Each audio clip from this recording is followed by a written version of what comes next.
They would say, years later, that the smoke told the story thin, wavering, the kind that hangs above marsh water at dawn and refuses to rise. But the first story they told publicly was neater, easier to print. A house fire contained before it could take the great house, a judge and his sons injured in the confusion, a servant fled in panic. Somewhere between the smoke and the line of type, the truth disappeared. The medical examiner's report, penned in a nervous hand that spring of 1848, vanished from the courthouse file. The Charleston papers ran 3 careful sentences and moved on. And yet the silence never settled. It throbbed under floorboards, curled in the Spanish moss, lived in the way people in Beaufort County stopped saying a certain name out loud and began calling him only that one. The name was Isaac. Before anyone knew to whisper, there was only the scene, the locked study door at Fair Haven, the judge's estate 3 miles outside town where the May River folded through the low country like a dark green ribbon. Martha, the housewoman, set the morning kindling and knocked. No answer. She knocked again, and from behind the heavy oak came a sound she could never describe afterward without shivering something between a sob and the creak of leather. When the door finally splintered under the shoulders of 2 field hands, the first glance into that room became a brand on everyone present. 6 men of standing lay slumped or writhing, blood-soaking fine fabrics. No one had language for what they saw, and those who did left it out of their statements. By afternoon, the official explanation was fire, and the unofficial commandment was forget. But Beaufort in 1848 was a place that remembered through the body. The town carried itself with a borrowed Charleston refinement, tea poured precisely at 4:30, French words drifted into conversation like perfume. Between the plastered porches, live oaks arched into cathedral vaults, and the tidal air delivered a low-tide reek of pluff mud that rich men swore they could not smell. Sea Island cotton financed the manners.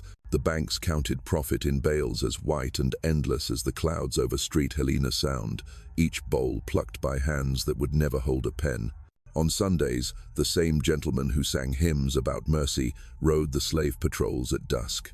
Beaufort had 2 languages, one for parlors and one for knights, and both were fluent in fear. Fair Haven lorded over this contradiction.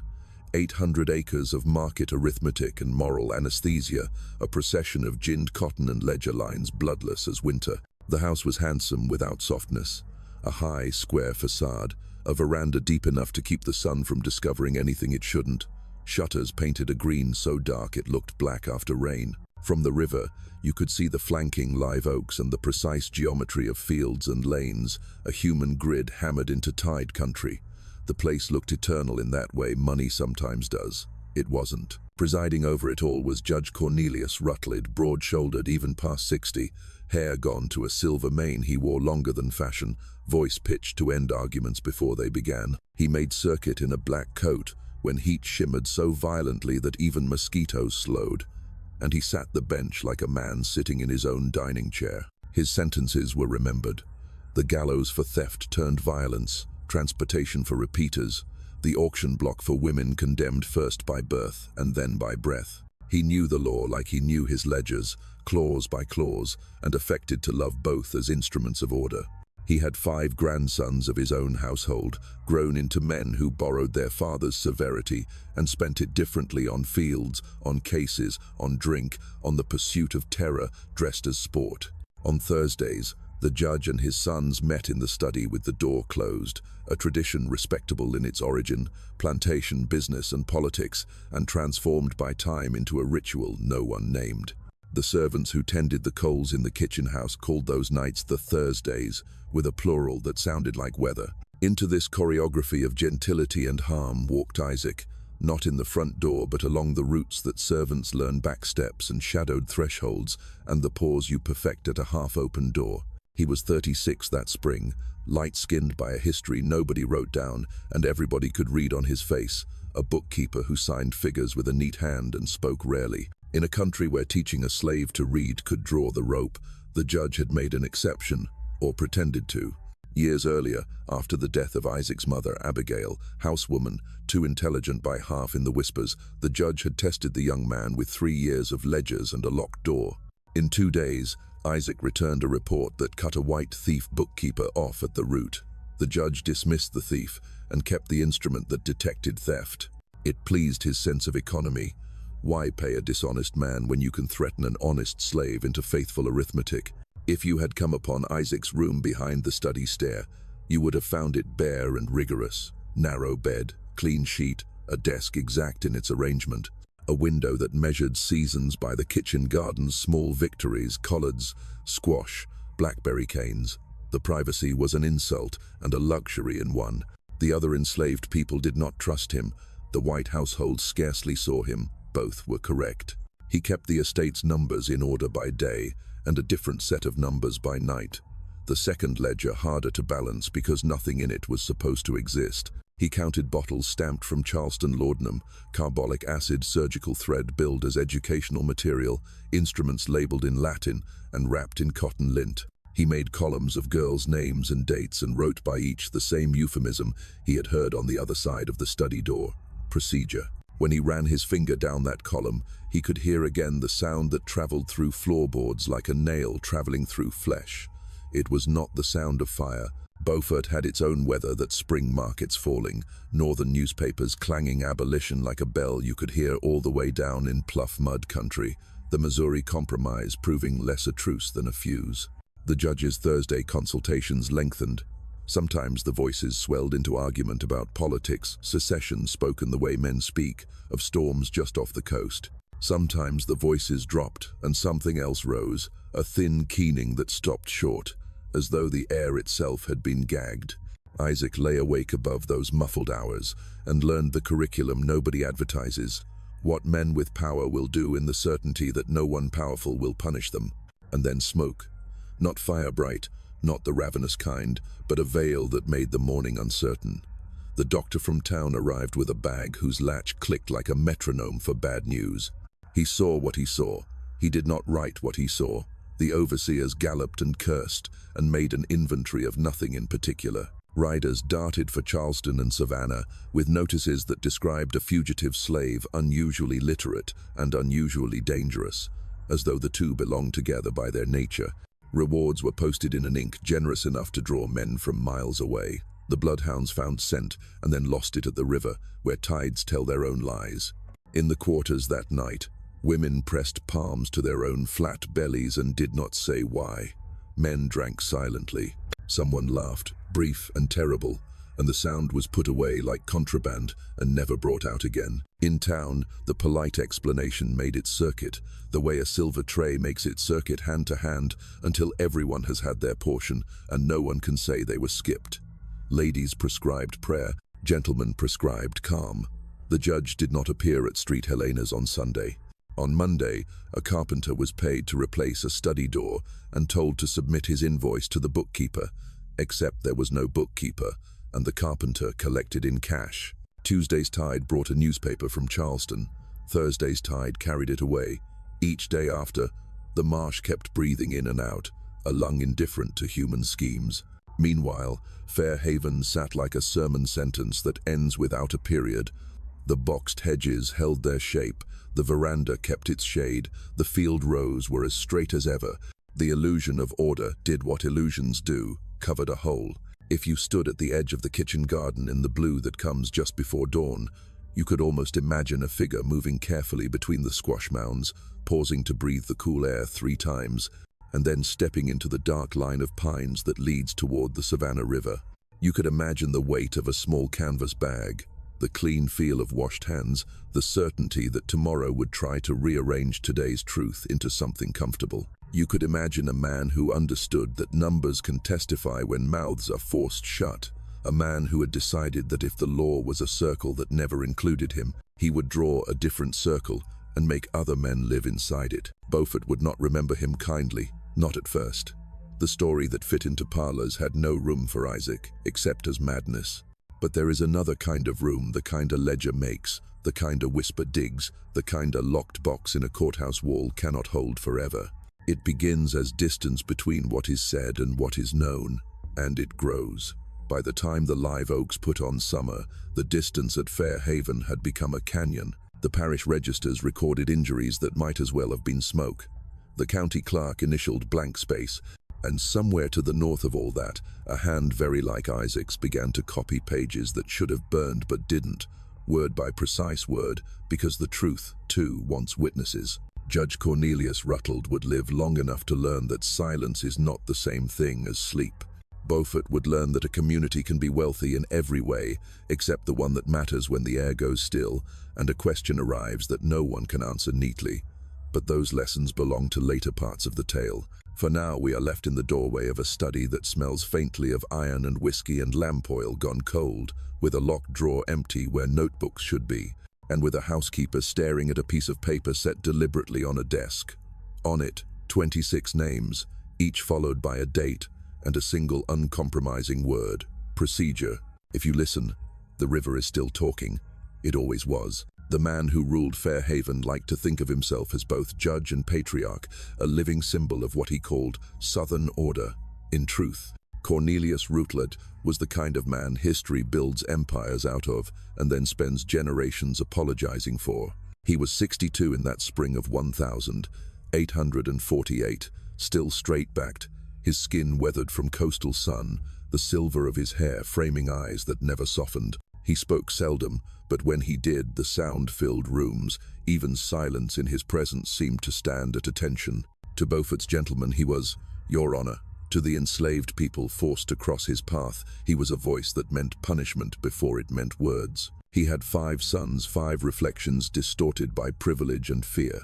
Each one carried fragments of his discipline, none of his restraint. The eldest, Cornelius Jr., managed the plantation the way an accountant manages a corpse, by keeping it profitable no matter how much it stank. At dawn he rode the fields, counting bales, checking overseers' tallies, eyes always measuring where a lash might quicken the pace. The workers called him Little Judge, a nickname he despised and proved unworthy of by the hour. Thomas, the second, lived on Street Helena Island with a Drayton wife and a smaller plantation of his own. He rode the 7 miles to Fairhaven every Thursday, punctual as the tide, because his father's summons admitted no excuses. He fancied himself a man of science. In truth, he was an apprentice in the family's darker studies. When the judge performed what he called his medical innovations, Thomas handed him instruments and recorded outcomes in a neat, clerkly script. Their conversations about technique drifted through the house like the odor of ether, sweet and sickening. William, the third, had gone to Charleston to practice law and returned only for family consultations. His gift was argument, the kind that could turn cruelty into precedent and theft into inheritance. He had defended planters accused of maiming slaves, of killing them, of breaking apart families in defiance even of slave codes, and he had won nearly every case. When William visited Fairhaven, he brought the city's cynicism with him, carrying legal documents bound in ribbon and an arrogance that smelled of brandy. He stayed for days, meeting behind locked doors with his father and brothers, drafting contracts in which people were property, and property was eternal. The twins, Robert and James, were 28, and so inseparable that people sometimes spoke of them as one entity, the boys. Where the older brothers practiced cruelty as management, the twins practiced it as entertainment. They hunted deer, dogs, and occasionally human beings with the same detached curiosity. The overseers followed them not out of loyalty, but fear of being blamed for whatever they found amusing that week. Once, a woman from the field gang was discovered hiding under the smokehouse, her back crisscrossed with wounds too, even to be random. The judge ordered her sold before anyone asked questions. The twins laughed about it for months. Each Thursday evening, the 6 Rutland men gathered in the study for what the servants were forbidden even to name. They called it the consultation. To the world, it was plantation business yields, debts, politics. In reality, it was a private right. No wives allowed, no overseers, no slaves except Isaac, who brought the decanter and then disappeared like air. The doors locked, the shutters drawn, the voices low until they weren't. Some nights ended in laughter, others in muffled screams. The next mornings were always the same, the judge emerging at dawn, coat immaculate, face pale as tallow, hands freshly washed. A man committed to cleanliness after filth. Isaac heard it all through the thin pine boards of the floor above.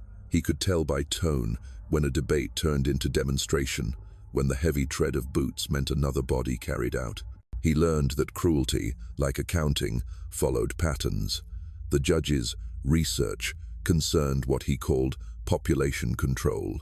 His sons assisted Cornelius Jr., providing subjects, Thomas handling the tools, William drafting letters to physicians in Charleston and Baltimore, requesting educational materials. The twins watched, fascinated. No one in the county suspected what really happened at Fairhaven, or if they did, they folded suspicion into silence, because silence keeps communities respectable. The judge's authority was absolute. As a circuit judge, he traveled the Low Country 3 months each year, sentencing poor whites and enslaved blacks with the same absence of hesitation. His record was legendary: 93 floggings ordered in one term, 11 executions in another. He kept a private diary, in which he compared the maintenance of order to the pruning of orchards. Cut away what offends the eye, and the whole tree thrives. That philosophy bled from his court into his home. Discipline, he said, must begin where mercy ends.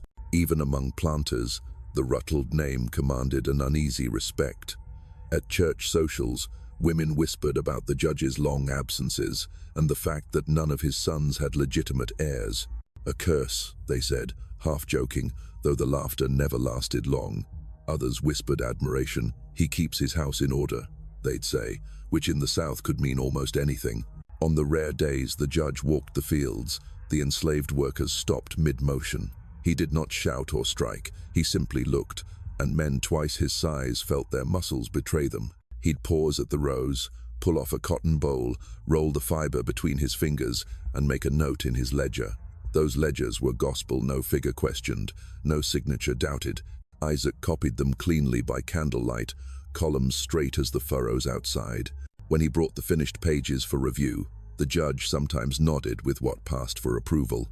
"Order, Isaac," he'd say. "That's all this world asks of us." Isaac would bow slightly and retreat, careful not to breathe the words that crowded his throat. Asterisk.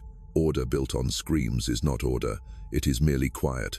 Asterisk. Among the enslaved quarters, stories traveled in code. The women spoke of the Thursday sickness, the way a girl would be called to the house one evening and return days later, fevered or not at all. The men spoke of the pit near the Magnolia Grove, filled too often for natural death.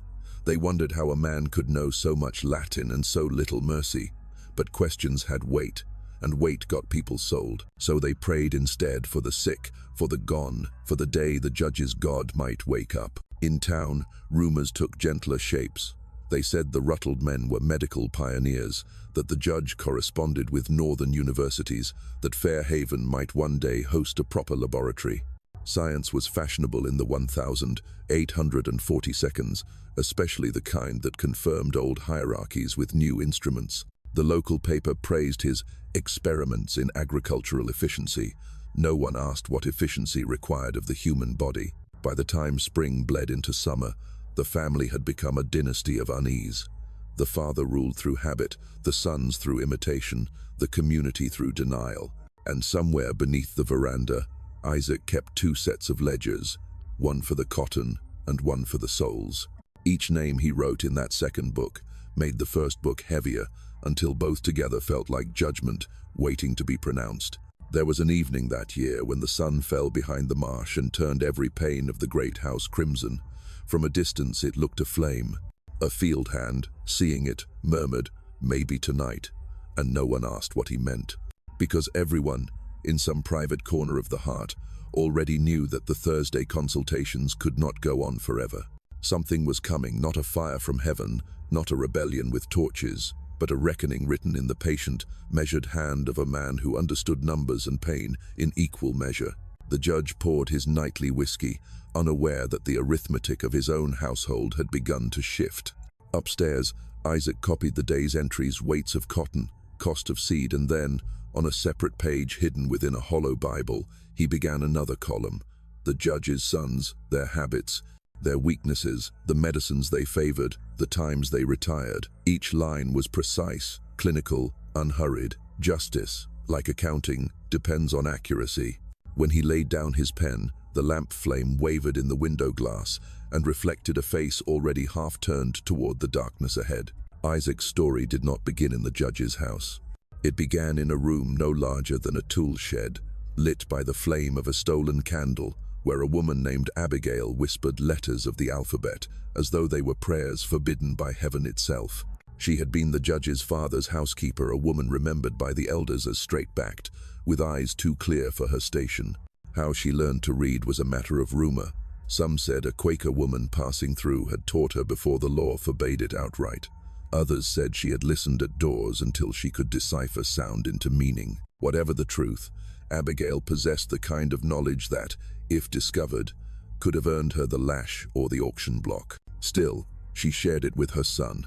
Each night, when the rest of the house slept and the marsh wind rattled the shutters, she would take out an old Bible missing its cover and trace letters with his finger on the page. "This," she would whisper, "is power they don't want you to touch."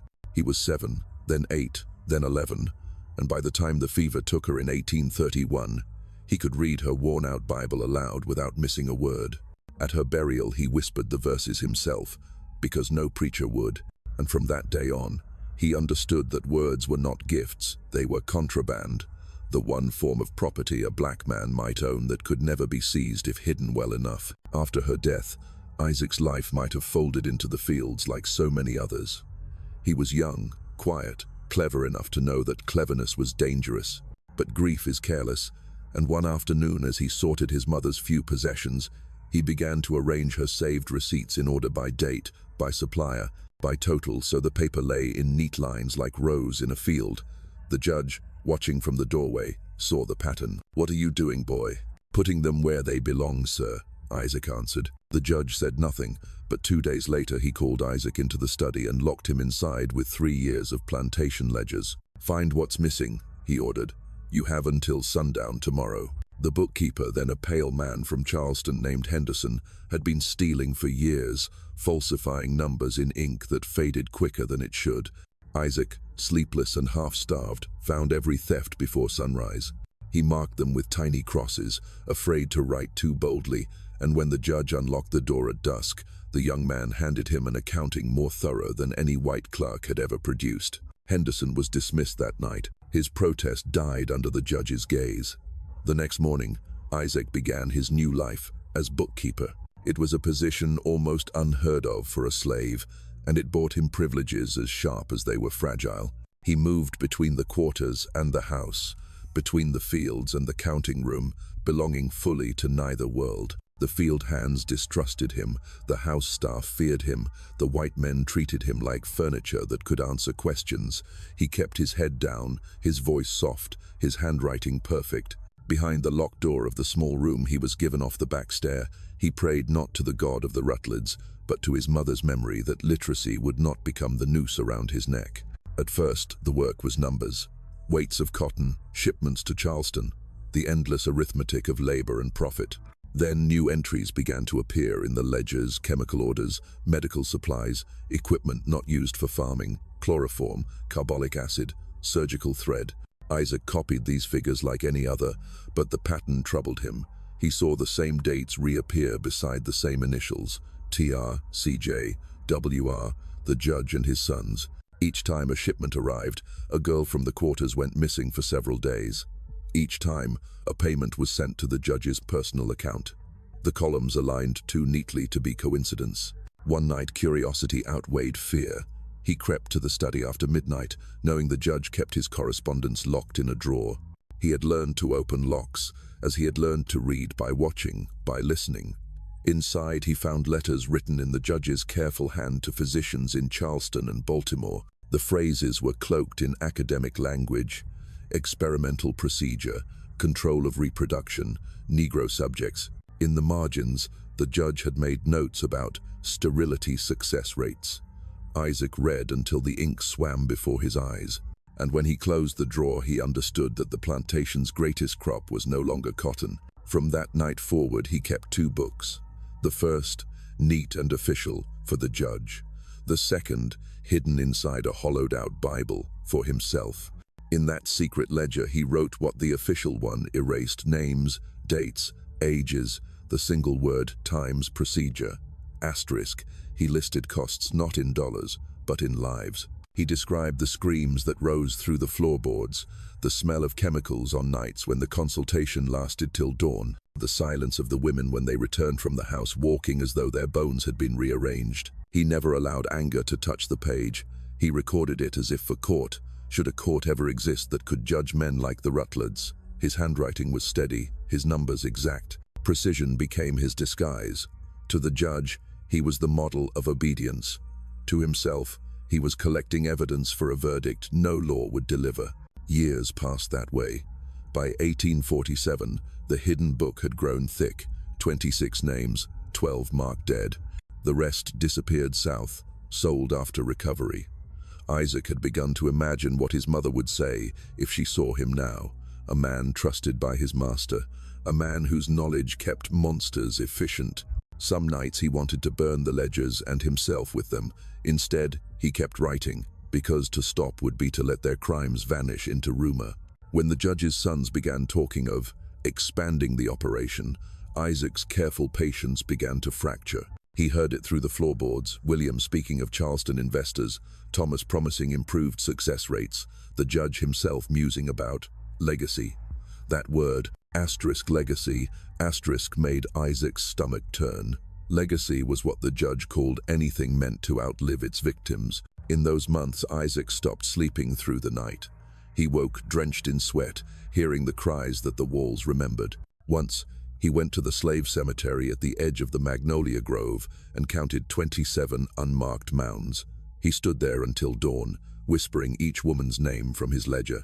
When the sun came up, he knew that one day he would have to add new numbers, figures that would never fit in the judge's accounting. That morning, as he returned to the house, Martha met him at the back steps with the day's mail.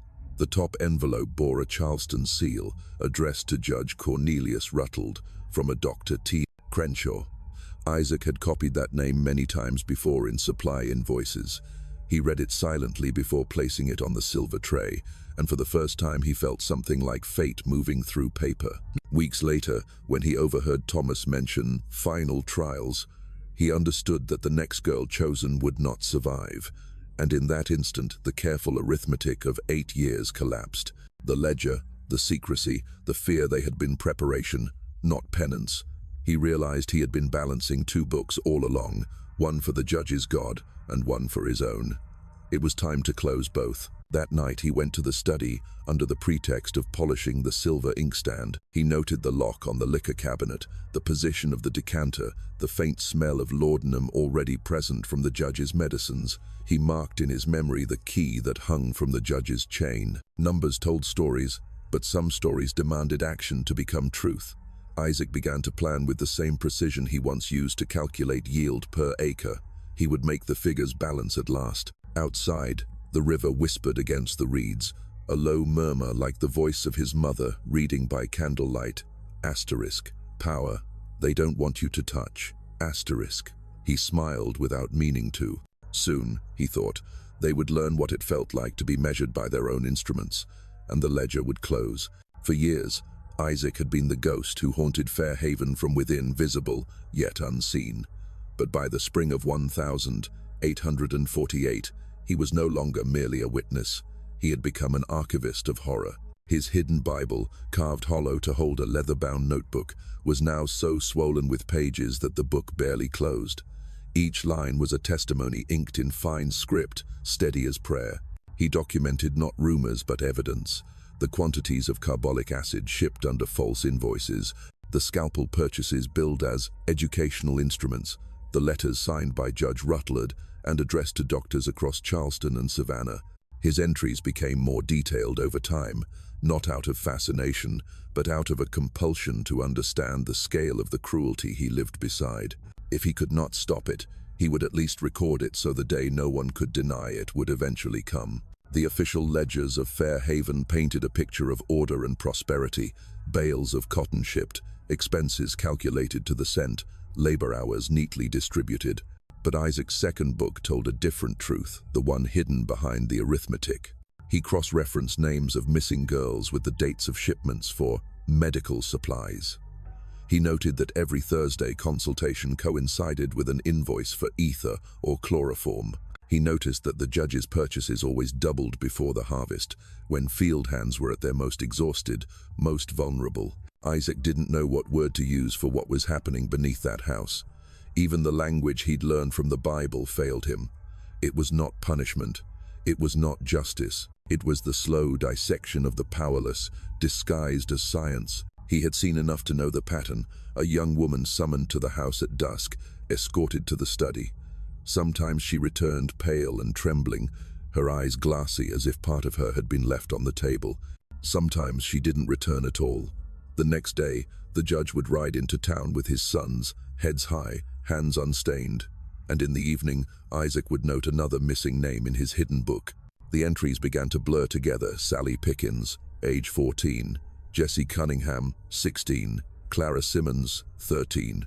26 names in all, each followed by the same single word the judge himself used: asterisk procedure, asterisk. There were times when Isaac felt as though the ledger were writing itself, that he was merely the hand of something larger, a moral gravity trying to balance an impossible equation. The more he wrote, the heavier the book became, until he began to imagine that the weight of the ink itself might one day collapse the desk beneath it. Through thin floorboards, he could hear the muffled cries that always ended too soon. He'd lie on his narrow bed, eyes wide open, waiting for the silence that followed, the kind of silence that carried guilt in it. The house would creak, the wind would scrape branches against the window, and somewhere below, the judge's voice would murmur in Latin, followed by the sound of metal instruments clinking in a basin. Isaac had once thought the human body could not contain so much rage without burning alive. But the body learns, it hardens. His anger became cold, clinical, organized. The same way he balanced accounts, he began to balance thoughts. What had been done? What was owed? What could ever possibly make the sum even? One night, while checking the plantation's quarterly accounts, he came across a letter the judge had dictated but not yet sealed. It was addressed to a Dr. Finch in Baltimore. The judge wrote of expanding the program to neighboring plantations, of reproducible methods and sterilization without significant mortality. He used words that belonged to medicine but meant desecration. The letter was dated the 17th of April, 1848. Isaac's hands shook as he folded the paper and returned it to the desk. His mother's voice rose inside him, the voice that had whispered over candlelight decades ago. Asterisk, this is power they don't want you to touch. Asterisk. He realized then that he had already touched it. Every number he recorded, every receipt he catalogued, every false invoice he transcribed had given him power knowledge so dangerous that if anyone suspected, he'd hang before sunrise. But knowledge, he decided, was worthless if left unused. From that night on, Isaac began to take small, invisible steps. A key copied from the study cabinet, a vial of laudanum hidden beneath the floorboard, a razor honed each evening under the guise of shaving.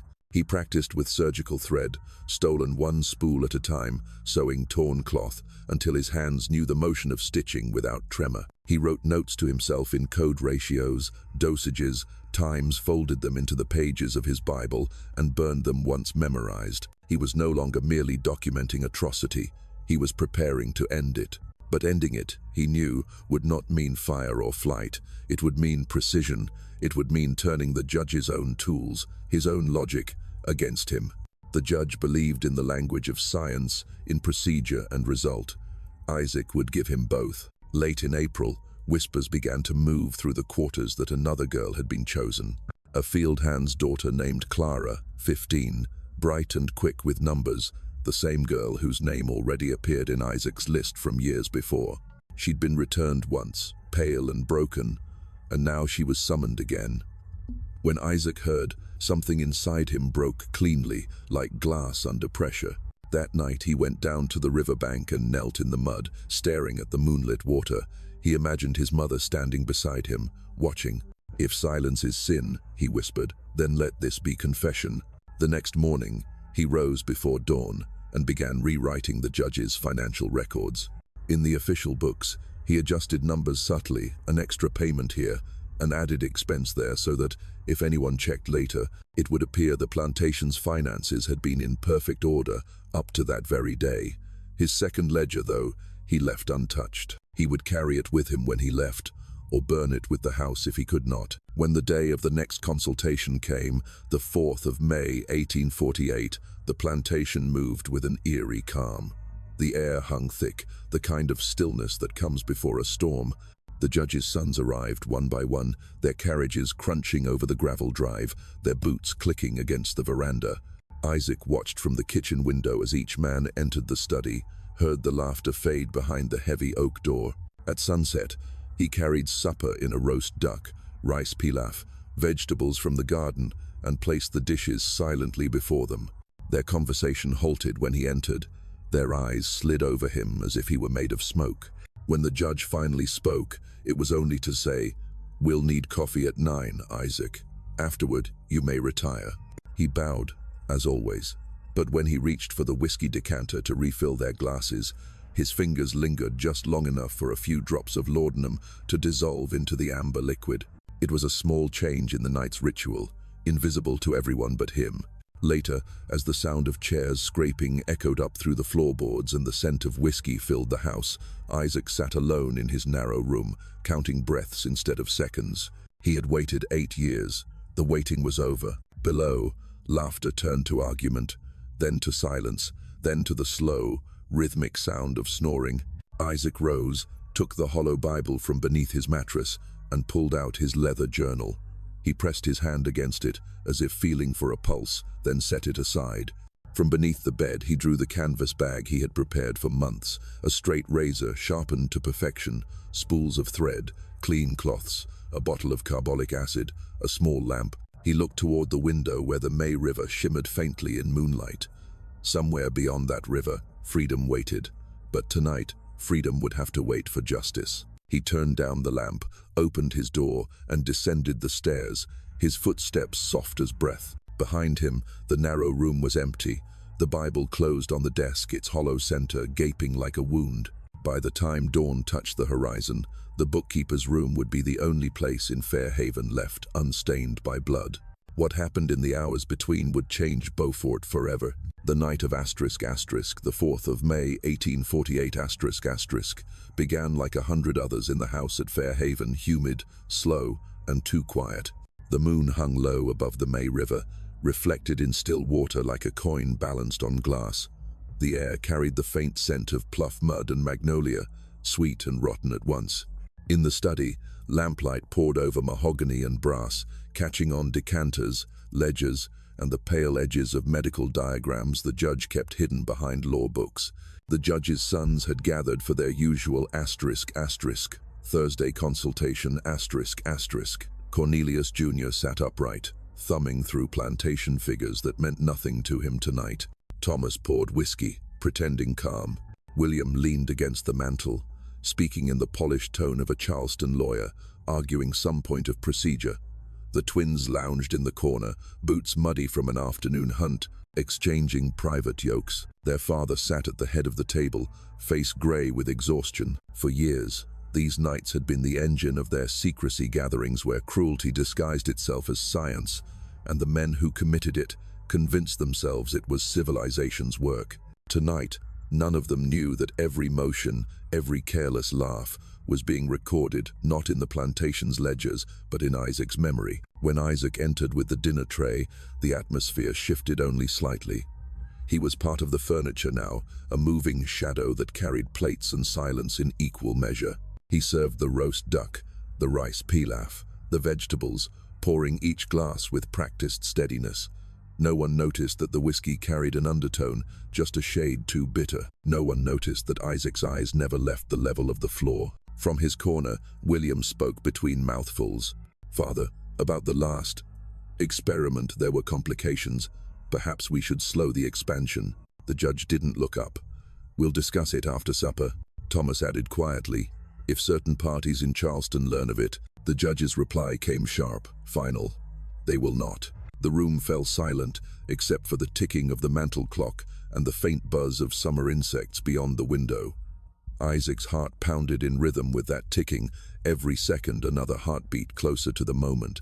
At 9 o'clock, as instructed, he returned with the coffee service. 7 cups, silver tray, steady hands. The study smelled of tobacco and whiskey, the air shimmered with heat. The judge nodded without looking at him.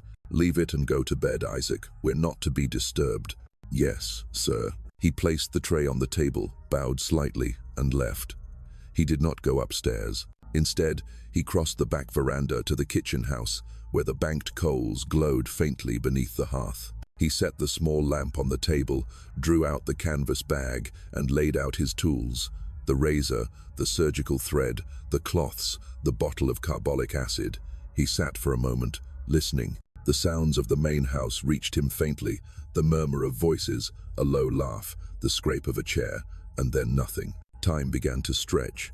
The clock in his mind ticked past 10, then 10:30. Outside, crickets filled the air with their endless static. By 11, the silence had deepened into something thick, absolute. He rose, took the lamp, and walked across the yard toward the main house. His shadow moved beside him on the packed earth, a second self-keeping pace. The door opened without a sound. He stepped into the corridor, where the portraits of rutled ancestors stared down at him, pale ovals in the lamplight. At the end of the hall, the study door waited. He turned the key he had copied months ago. The lock yielded with a soft click. Inside, the scene was exactly as he had imagined. 6 men, father and sons, lay in postures of heavy sleep.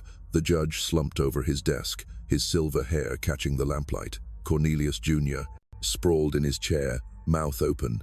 William's head rested on folded arms. The twins mirrored each other, heads tilted, breathing slow. The whiskey decanter sat half empty. For a moment, Isaac simply stood there, lamp in hand, and studied them. In their unconsciousness, they looked almost human, vulnerable, ordinary. He felt no triumph, only a strange calm. The stillness that comes after a long calculation reaches its final line. He set the lamp on the table and went to the cabinet against the wall. The key from his pocket opened it easily. Inside gleamed the instruments the judge used for his experiments: forceps, scalpels, curved needles. Isaac selected one of the smaller scalpels and placed it beside the razor. He began with the judge. Every motion was careful, deliberate, practiced in imagination for years. The carbolic acid hissed faintly when it touched metal. He moved from man to man, methodical, exact. He worked as he had watched them work, steady hands, no wasted motion, no hesitation. The air thickened with the iron smell of blood. His breathing stayed even. When it was done, he washed the instruments in a basin, wiped the table clean, and set everything back where it had been. He left no chaos, no mark of frenzy, only order, his kind of order. On the desk before the judge, he laid a single sheet torn from his secret ledger. At the top, he wrote 26 names. Beneath them, one sentence in the same hand that had copied accounts for years. Asterisk. You made them unable to bear children. Now you share their fate. Asterisk. He extinguished the lamp, opened the door, and stepped into the corridor. The house was utterly still. Beyond the veranda, the first faint blue of dawn touched the horizon. He paused at the back stairs to his small room, climbed them once more, and retrieved his hollow Bible and leather journal. He hesitated for only a moment, then slipped the Bible into his bag. The ledger he kept in his hands. If he died, it would die with him. If he lived, it would speak. In the yard, the world was turning grey. Mist rose from the marsh, soft as breath. Isaac crossed the kitchen garden, passing the smokehouse and the well.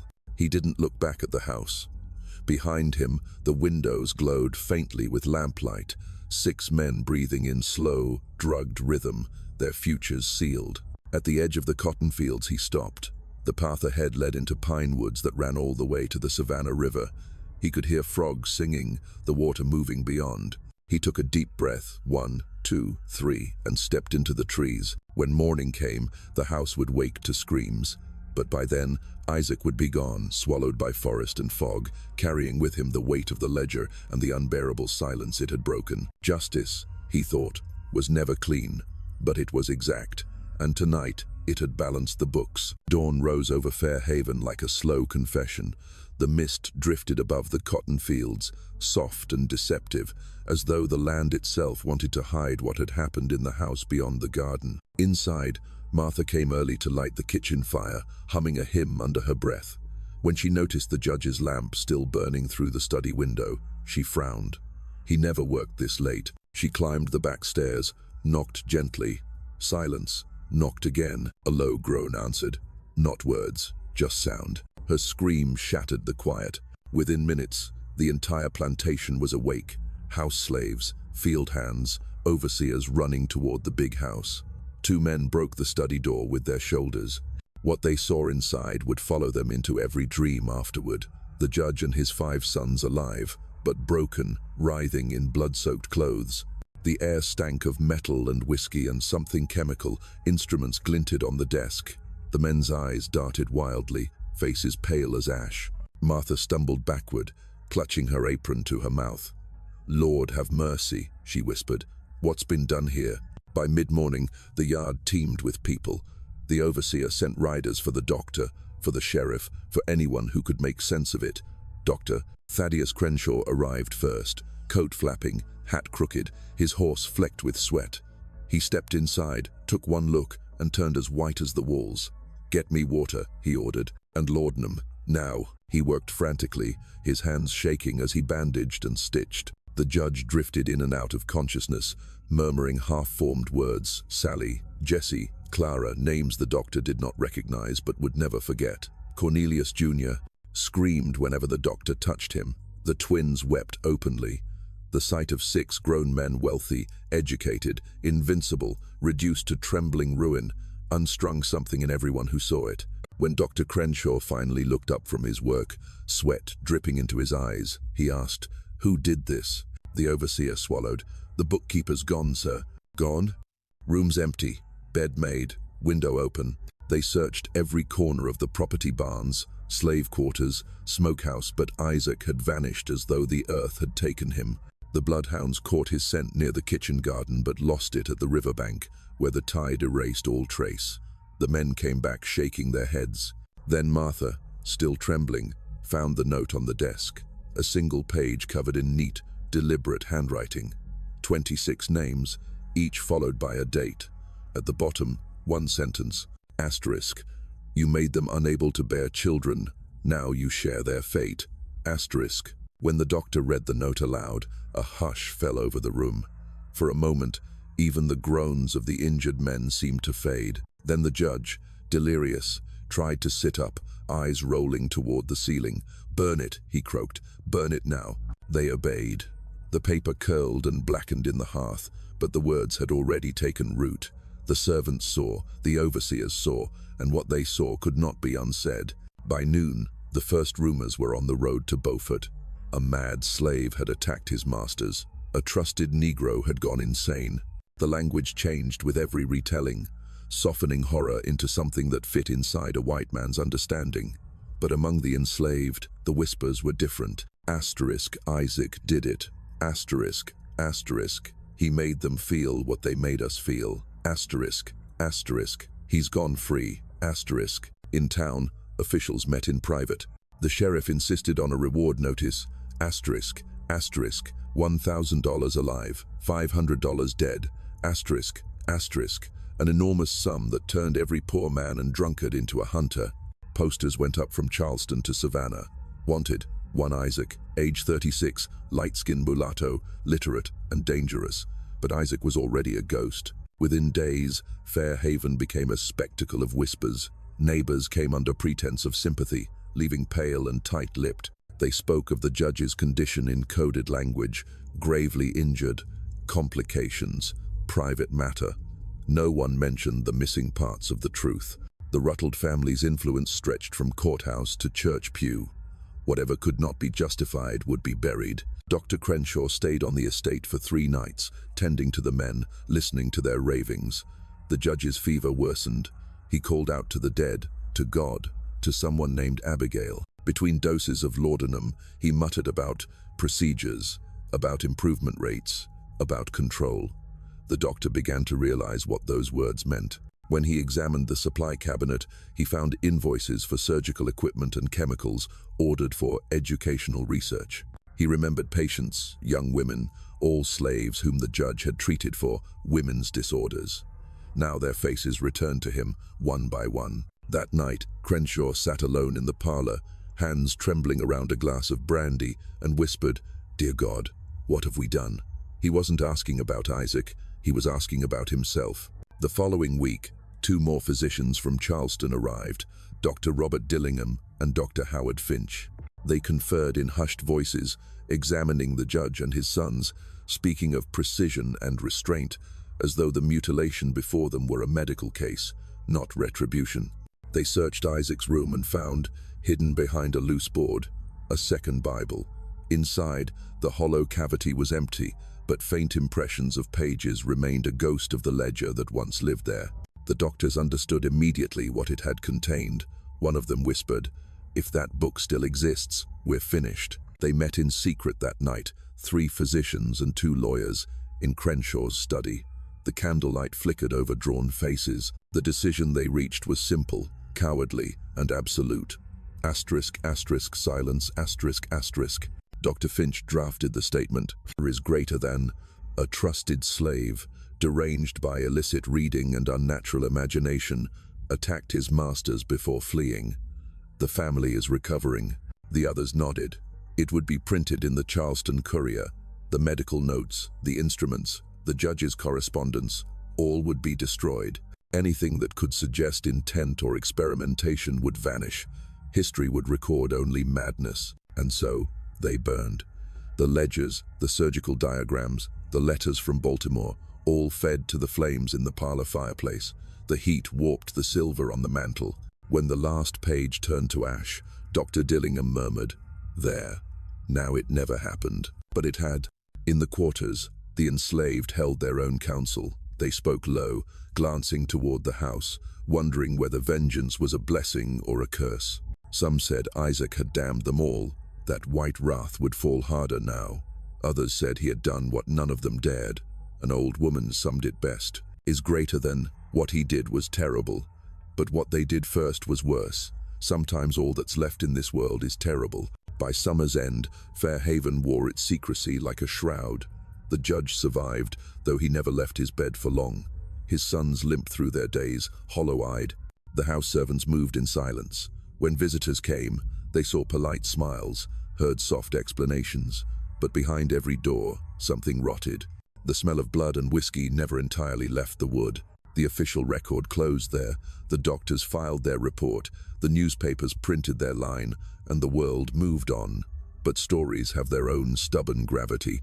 In the corners of Beaufort County, in the cabins and back alleys, another story grew, a legend of a literate slave who struck back with surgical precision, who made monsters bleed, who vanished into the swamp and was never caught. A story too dangerous to print, too perfect to die. And beneath the ashes of Fairhaven's fireplace, buried among fragments of burned pages, one corner of parchment survived. The ink was blurred, the words almost lost, but still visible enough for anyone who looked close. Asterisk, the account will balance. Asterisk, no one dared to ask whose handwriting it was. For a while, the world believed Isaac had vanished into myth, a ghost swallowed by the Low Country's marshes. The bounty posters yellowed in the rain, the dogs lost their scent among the reeds. The white men of Beaufort reassured each other that justice had been served by silence. But Isaac was not dead. He was moving slowly, deliberately through a network built in whispers and candlelight. The *** Underground Railroad ** was not a single road but 1,000 unmarked paths, crossing through hearts braver than geography. Isaac followed one of them north, guided by Quakers in Savannah who owned a small shipping company, honest traders by day, conductors by night. They hid him in the hold of a merchant vessel bound for Philadelphia. For 11 days he lay between crates of cotton and barrels of rice, breathing through a hole no larger than a coin, the ledger pressed against his chest like a second heart. Rats scurried over him, salt air burned his throat. Each time the ship creaked, he imagined the judge's voice calling his name. On the 12th morning, he stepped onto the docks of Philadelphia, free soil by law if not by safety. He was 36 years old, a fugitive with nothing but his wits, a Bible with a hollow center, and a journal filled with numbers that could destroy men who ruled the South. In the city's 7th Ward, he found shelter among free black families, artisans, preachers, and former slaves who carried themselves with the quiet dignity of those still learning to believe in their own freedom. They called him Mr. Brown, and he did not correct them. Within months, he had found work as a bookkeeper for a black-owned carpentry firm.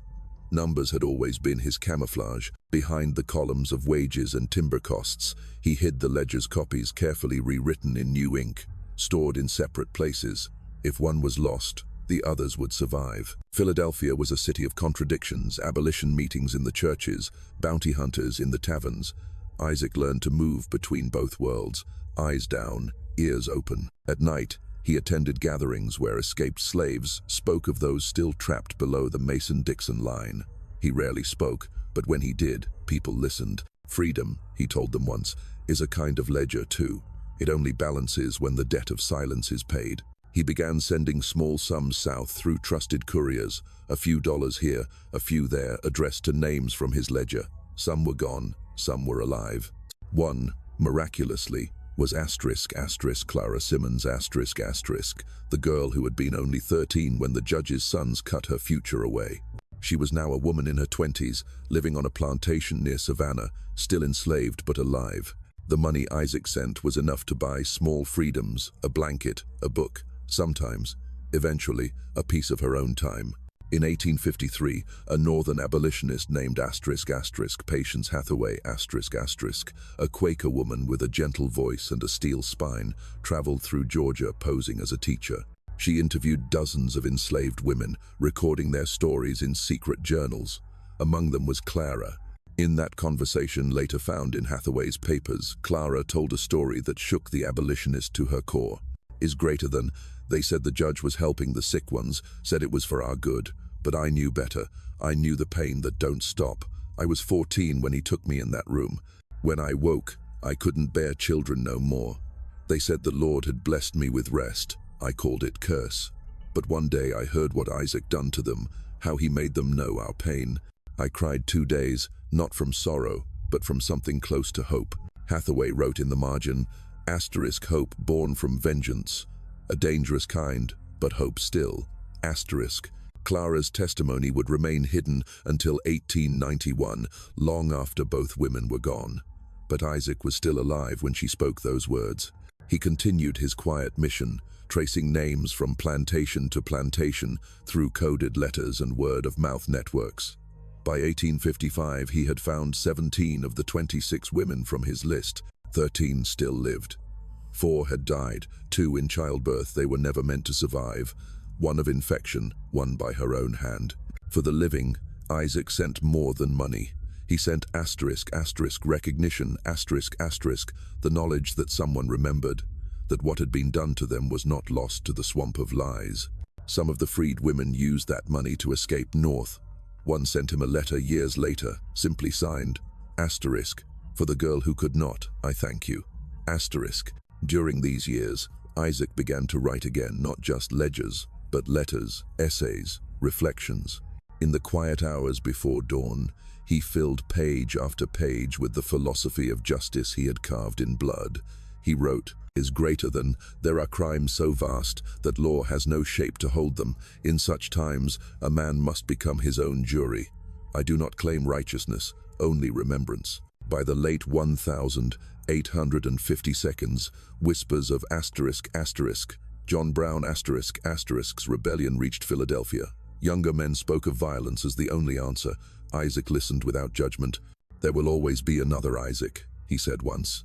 The only question is what they will do with their ledger. When the Civil War came, he was nearly 50. He watched from the north as the Confederacy burned, as names like Beaufort and Savannah reappeared in newspapers, not as strongholds of slavery, but as ruins. He knew Fair Haven would fall. When Union troops occupied Beaufort in 1861, the house was converted into a field hospital, The same study where screams had echoed now smelled of iodine and bandages. Soldiers slept beneath portraits of men who had once called themselves masters. Some said the Union surgeons found stains on the floorboards that no amount of scrubbing could erase. They assumed it was from surgeries of war. They were wrong. When peace finally came, Isaac did not celebrate. He simply began to send more letters south, no longer in code. To the freedmen's schools, to the small black churches rising from the ruins, he sent money always unsigned, always in amounts that seemed almost deliberate, balanced like his ledgers. $40, $2, $84, $126. In the ledgers of his new life, even generosity had symmetry. In 1877, when Reconstruction began to crumble and the old ghosts of power started to reassert themselves, a stranger appeared in Beaufort.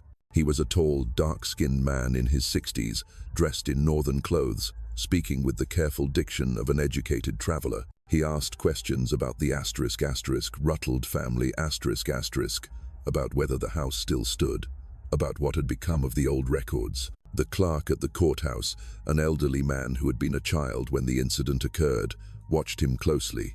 "Sir," he asked, "have we met before?" The visitor smiled faintly.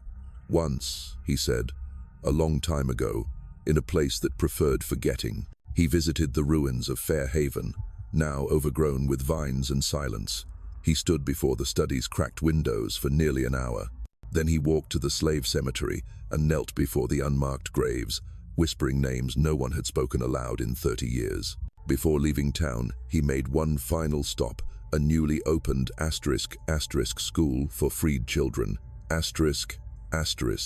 He donated $1,000, an enormous sum, with one instruction written in a steady, precise hand, is greater than teach them reading, writing, and numbers, for these are the chains that bind ignorance and the keys that break them. The donation was signed only, a friend, Years later, when a historian compared that letter to Isaac's handwriting in the Charleston archives, she found the match exact. If it was him, and there is little doubt, it was Isaac had lived to see the children of those once enslaved, learning the very power he had used to fight their masters.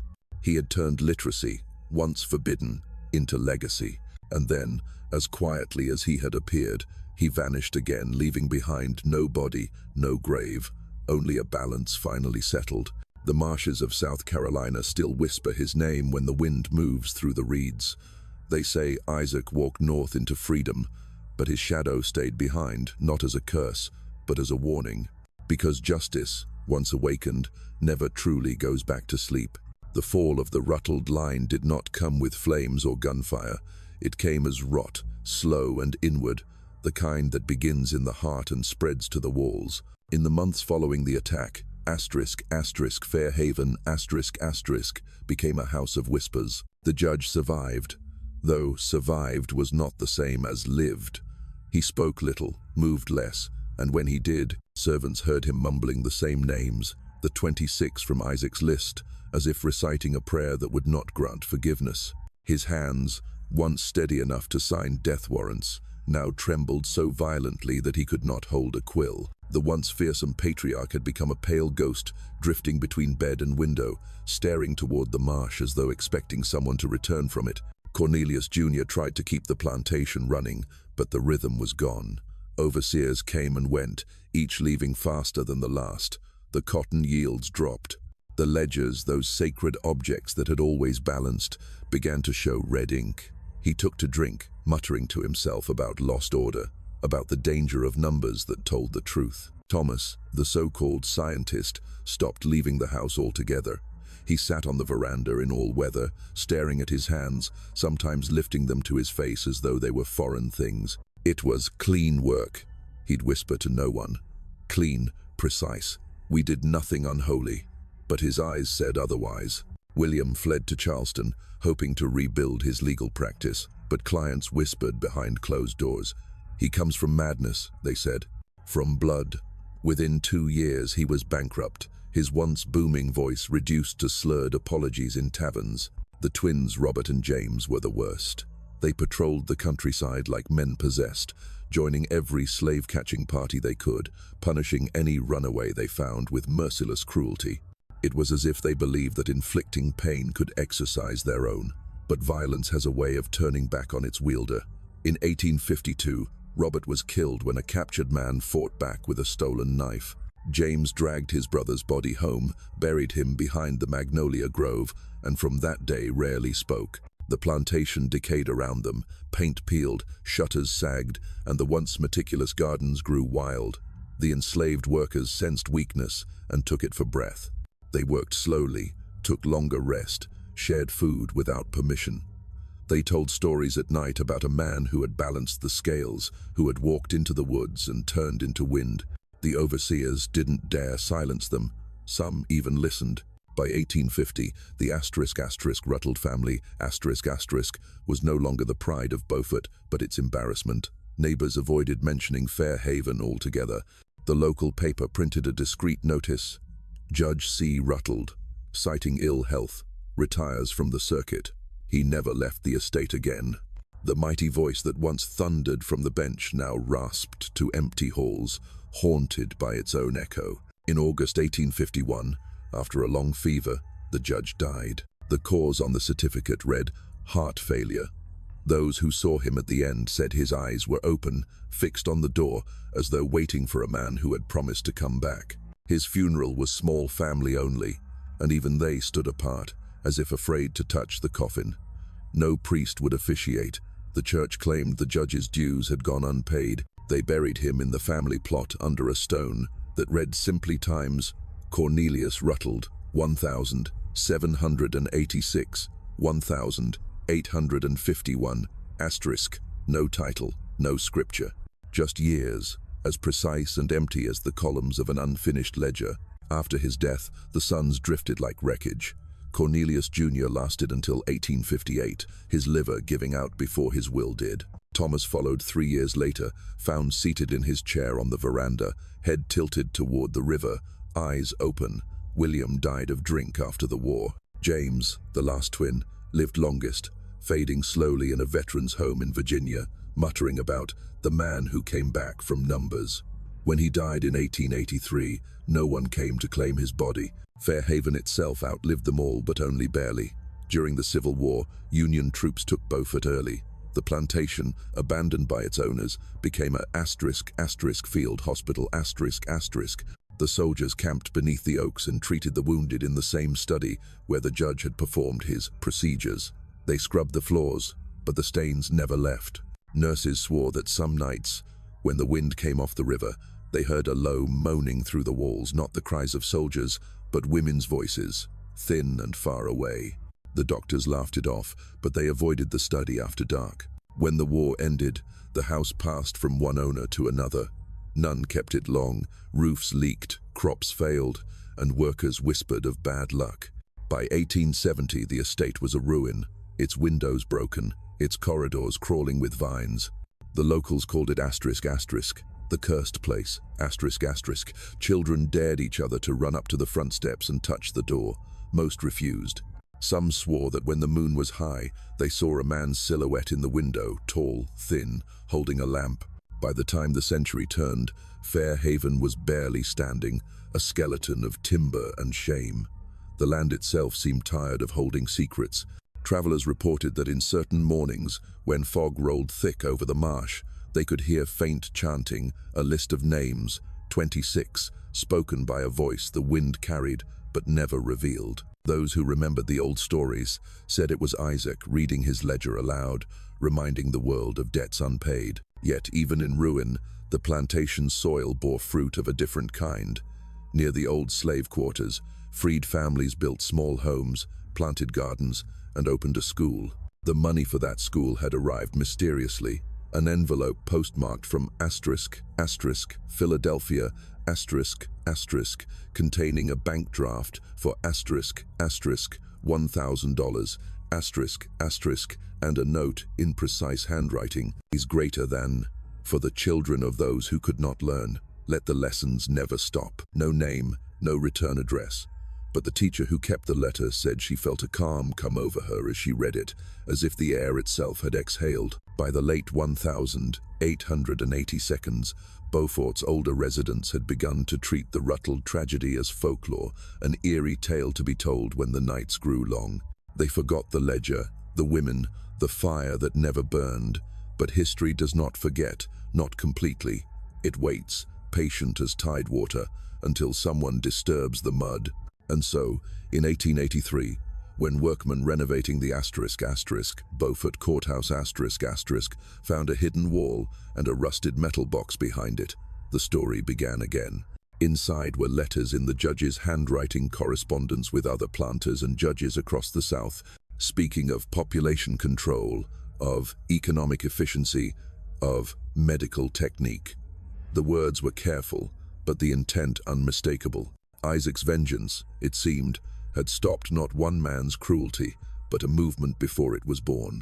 The discovery made the newspapers briefly before the documents vanished, stolen, lost, or hidden anew. But not before copies were made, not before the whisper reached every freed community in South Carolina. Asterisk, asterisk, Isaac was right. Asterisk, asterisk. Fairhaven itself burned in 1931, probably by accident, possibly not. The fire consumed what remained of the judge's house, leaving only the stone steps and a line of chimneys pointing like accusing fingers toward heaven. When morning came, the ashes smoldered in the shape of a book. The county eventually turned the land into a asterisk, asterisk, nature preserve, asterisk, asterisk. Today, a small plaque marks the site. Asterisk, Fairhaven Plantation, established 1793. Important cotton estate of the antebellum South. Asterisk, nothing else. No mention of Isaac. No mention of the women. Only the name of the plantation that had no right to that word. But in the local archives, deep in a folder labeled Times Miscellaneous 1848, 1924 asterisk, lies a different record.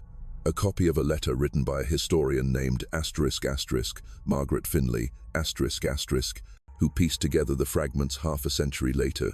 Her handwriting trembles in places, but her conclusion does not. As is greater than, the tale of Isaac of Fairhaven is not myth. It is evidence that conscience can awaken even in bondage, and that silence, no matter how complete, cannot last forever. And at the bottom of the page, in smaller script, Finley added a line she said she found scribbled in Isaac's own ledger, half-burned but still legible. Is greater than, they called what they did science. I call what I did balance. The marshes are quiet now, but sometimes, when dusk falls and the crickets start, the wind over the May River carries a sound that isn't quite the rustle of reeds. It's the soft turn of a page. The story isn't over. It never will be. When the asterisk asterisk metal box asterisk asterisk was pried open in the basement of the Beaufort courthouse that autumn morning of 1883, the men doing the work thought they'd found old tax ledgers. Instead, what they uncovered was dynamite made of paper letters written in the same neat, deliberate script that once graced Fairhaven's ledgers. At first glance, the letters seemed dry. Discussions of efficiency, surgical improvement, and population management. But one man among the crew, a Union veteran named asterisk asterisk Patrick Donnelly asterisk asterisk, could read well enough to recognize what he was holding. He read aloud a line that froze every breath in the room. As is greater than, our method, once standardized, will render the births of Negroes entirely subject to the will of their owners. Another, even colder, is greater than, current mortality rate is 1 in 8, acceptable under the circumstances. These were not isolated ramblings. The box held correspondence between Judge Cornelius Rutledge and 3 other circuit judges in South Carolina, Georgia, and Virginia. The dates spanned from asterisk asterisk 1839 to 1847 asterisk asterisk, proof of a coordinated plan to make reproductive control part of the Southern economy. Donnelly locked the door and read in silence for nearly an hour. The deeper he went, the worse it became. One letter from a Georgia judge thanked Rutledge for providing anatomical specimens demonstrating success of technique. Another praised him for bravery in testing upon subjects that will not testify. When Donnelly finally carried the box upstairs, his hands were shaking. The courthouse clerk, an older man who still remembered the whispers of 1848, turned pale at the sight. "Seal that up," he hissed. "Don't let the papers out of this building." But secrets like this never stay sealed. Within a week, word reached asterisk asterisk Abraham Wallace asterisk asterisk, a former slave who now ran the Times Beaufort Tribune asterisk. Wallace was a cautious man, but curiosity has always been the enemy of silence. He demanded to see the letters for himself. When the clerk refused, Wallace bribed Donnelly to make copies rough, handwritten, but enough. On the 12th of December 1883 the Tribune published an article under a headline that split Beaufort's polite society in two. Is greater than Courthouse records reveal systematic crimes against enslaved women. The piece named no individuals but quoted lines from the letters, describing a network of gentlemen who had used medical pretense to justify the sterilization of enslaved women. It mentioned the name times Rutland times only once, buried halfway down the page, yet everyone in Beaufort understood exactly which family it meant. The reaction was immediate and venomous. White residents called the story a fabrication, Northern propaganda. Former Confederates gathered outside the Tribune's office, shouting for Wallace to print a retraction. He refused. 2 nights later, unknown men broke into the press room and stole the original documents. Donnelly disappeared soon after, rumored to have been paid to leave the state. Only Wallace's article remained, and the fire it started. Across the Low Country, older freedmen and women came forward with stories that matched the letter's details. They spoke of being taken from plantations for treatments, of waking days later in pain, of women who stopped bleeding, who never bore children again. They mentioned Fair Haven by name. Some still remembered Isaac, though their voices trembled when they said it, as if he might hear. For the first time, the whispers gained form history, speaking from the mouths of those who had lived it. White Beaufort recoiled. They dismissed it as hysteria, superstition, revenge. But the truth had already crossed state lines. In the spring of 1884, copies of Wallace's article appeared in abolitionist archives in Philadelphia and Boston. A young black historian at Fisk University named Margaret Finley found 1 year later and began tracing every name, every date. It would take her nearly 40 years to put the fragments together. Her work led her to Philadelphia's Historical Society, where she uncovered Harrison Pettigrew's old papers, the same editor who'd locked away Isaac's 1849 letter and the copies of the judge's medical records. Finley's hands shook as she turned the brittle pages. There it was again, Isaac's handwriting, unchanged, meticulous, patient, as greater than, I did not flee from justice but toward it. I call what I did balance. Finley followed the trail back to South Carolina, to the burned ruins of Fair Haven, to courthouse ledgers, to forgotten testimonies in Quaker journals. Piece by piece, she reconstructed the story the South had tried to bury. In 1924, she published her findings in the Times Journal of Negro History Times under the title, Is Greater Than Isaac of Fair Haven, Justice in the Shadows, Her conclusion was not accusation or forgiveness, but reckoning. Is greater than, he maimed 6 men who sterilized 62 women and killed 12. Yet his act exposed an evil so systematic it cannot be weighed by ordinary morality. In the silence of 1848, he spoke for those who could not. History may not absolve him, but neither can it condemn him alone. The academic world largely ignored her work. Southern universities refused to carry the journal. White historians called it mythology of grievance. But within black intellectual circles, Isaac's name began to spread again, no longer whispered in fear, but spoken with grim respect. Meanwhile, in Beaufort, the locals pretended nothing had happened. Fair Haven's ruins were overgrown. The courthouse returned to its paperwork. But some nights, after the wind shifted off the river, the courthouse janitor swore he could smell something faint and sweet, not rot, not smoke, but carbolic acid, the scent of old surgery. He said he'd hear a whisper then, soft as breath, is greater than, record everything, whether ghost or conscience, he never knew. By 1931, the fire that destroyed the remnants of Fair Haven erased the last physical trace of the Rutland family. But Finley's article kept the story alive. Copies spread quietly among black teachers and preachers in the Carolinas.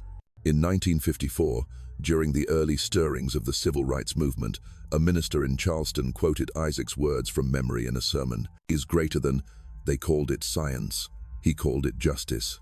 The congregation sat in silence, then stood as one. In that moment, Isaac, the enslaved man who balanced his master's books, and then the scales of fate, rose from myth into memory. Today, a small granite marker stands beside the May River, placed there not by the government, but by descendants of those same 26 women. It reads, "Is greater than asterisk asterisk in memory of the forgotten. Asterisk asterisk is greater than asterisk. Here once stood Fair Haven Plantation, where justice was born of silence and blood. May the truth never sleep again. Asterisk." When the tide rises, the marker half disappears, as if the river itself wants to claim the story back. But at low tide, when the mud glistens and the reeds whisper, you can almost hear it, the faint scratch of a quill on parchment, the steady rhythm of numbers balancing at last. And somewhere in that rhythm, if you listen closely, Isaac's voice remains, "Is greater than. Justice is not vengeance. It is remembrance written in ink that cannot burn." By the time the 20th century turned its second quarter, the name asterisk asterisk Isaac asterisk asterisk had nearly vanished from textbooks. The world moved on to new wars, new atrocities, new justifications. But history, like a wound that never fully heals, has a way of reopening when touched by honesty. In asterisk asterisk 1978 asterisk asterisk, a graduate student from Howard University named asterisk asterisk Elena Brooks asterisk asterisk came across Margaret Finley's 1924 article while researching African American resistance through documentation buried in yellowing pages. Of Times, the Journal of Negro History asterisk, the story stopped her cold. The headline read simply, asterisk Isaac of Fair Haven, Justice in the Shadows. Asterisk, the article had been dismissed for decades, cited only in footnotes as contested. But Finley's scholarship was too meticulous, too precise, to ignore. Elena followed her trail letters, archives, courthouse inventories. What she found confirmed Finley's account and expanded it. Hidden in an uncatalogued section of the asterisk asterisk Charleston Historical Society asterisk asterisk, she discovered a small envelope labeled Anonymous Donor 1902. Inside was a letter written in a careful, unmistakable hand. It was dated the 16th of February 1902. "Is greater than, to whoever reads this, is greater than I have lived long, longer than many thought possible.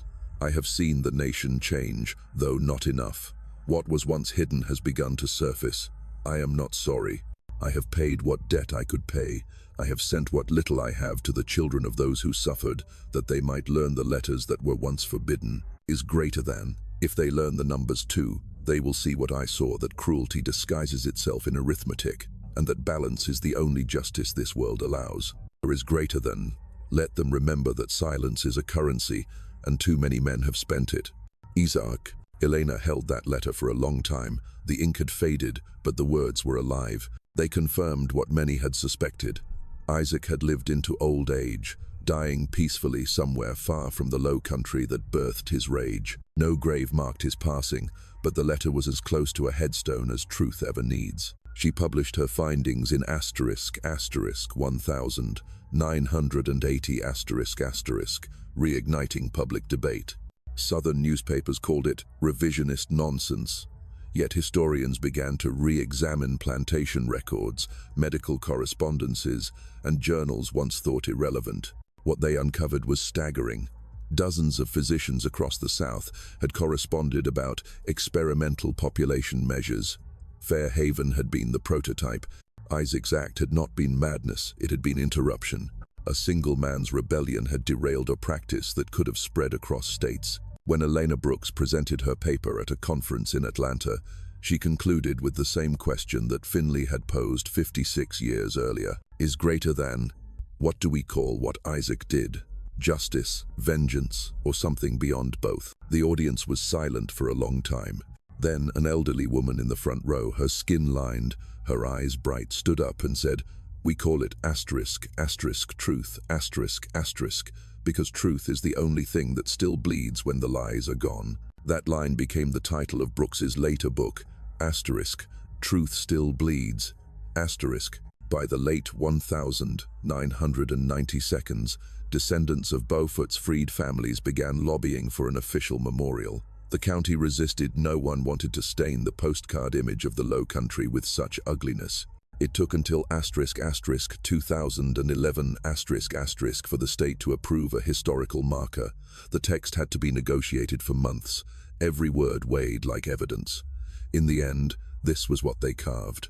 Is greater than Fairhaven Plantation, 1793, 1931, is greater than site of medical experiments on enslaved women conducted under Judge Cornelius Rutledge. In May 1848, a literate enslaved man named Isaac exposed and ended these atrocities. The truth was hidden for generations, rediscovered by historians Margaret Finley, 1924, and Elena Brooks, 1980. This ground stands as witness to silence, broken. It was unveiled on a humid afternoon in May, the same month Isaac had disappeared more than a century and a half earlier. School children stood with umbrellas against the heat. Descendants of both the Rutledges and the enslaved families attended. One of them, an elderly man with Isaac's surname carved into his lineage through rumor, read from a copy of the 1849 letter Isaac had sent to the Times Charleston Mercury *, is greater than, I call what I did justice, future generations may call it vengeance. Both would be right, both would be wrong. The crowd was silent. Then, softly, a single voice began to hum a hymn, Wade in the Water. Others joined. The sound rose through the trees, through the Spanish moss, until it seemed even the river paused to listen. And perhaps it did, because the May River, that patient witness to every cruelty and confession, still carries Isaac's story beneath its surface. Some nights, when fog drifts low and the air smells faintly of salt and smoke, fishermen swear they see a figure walking the shallows, a tall man in plain clothes, a ledger under one arm, turning pages no one else can see.